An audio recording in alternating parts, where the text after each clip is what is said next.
Саламатсыздар ма, құрметті оқушылар? Сіздермен Әсия Төрегелді. Бұл видеода 7 сыныптың 2 тоқсанына арналған номер 2 БЖО тапсырмасын орындайтын боламыз.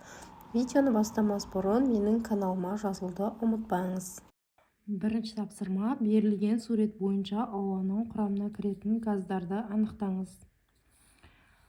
Суретке мән беретін болсақ, O2, N2, H2O, аргон, CO2 бар екен. Бірінші тапсырманың Б бөлімі: ауаның құрамына кіретін газдардың көлемдік үлесін жазыңыз. Азот 78,8%, оттегі 20,95%, инертті газдар 0,94%, көмір қышқыл газы 0,3-0,4%. Екінші тапсырманың А бөлімі: фишбоун әдісі арқылы ауаның ластану себептерін анықтаңыз.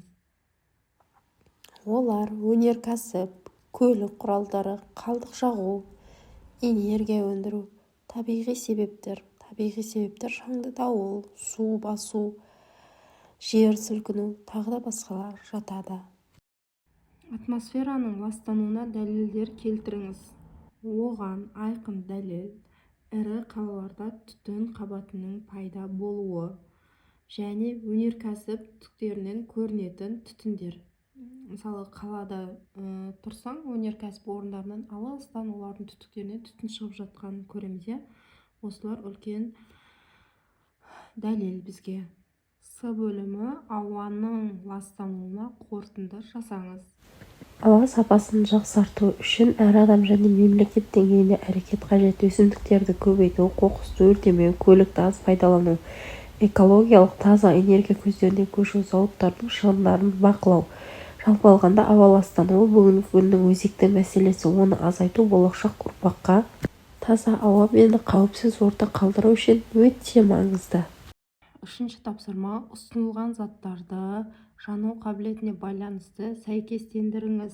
А, В 1-ге кетеді, және де С мен Д, Е 3-ге кетеді, С, Д, Е.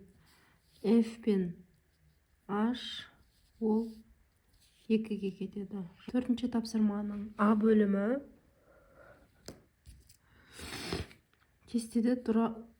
кестедегі дұрыс құрастырылған оксидтердің формуласын көрсетіңіз. Бұл жерде барио, CO2 және SO2. В бөлімі: дұрыс анықталған қатарда оксидтердің жіктелуін жазыңыз. Негіздік оксид, қышқылдық оксид. Бұл жерде барий ол негіздік оксид, CO2 және SO2 қышқылдық оксид.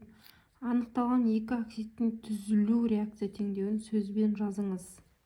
Мінекей, осы жерде жазып алсаңыздар болады. Сіздерге түсінікті болды деген ойдамын. Сіздерге видео ұнаса, менің каналыма жазылуды ұмытпаңыздар. Қош сау болыңыздар.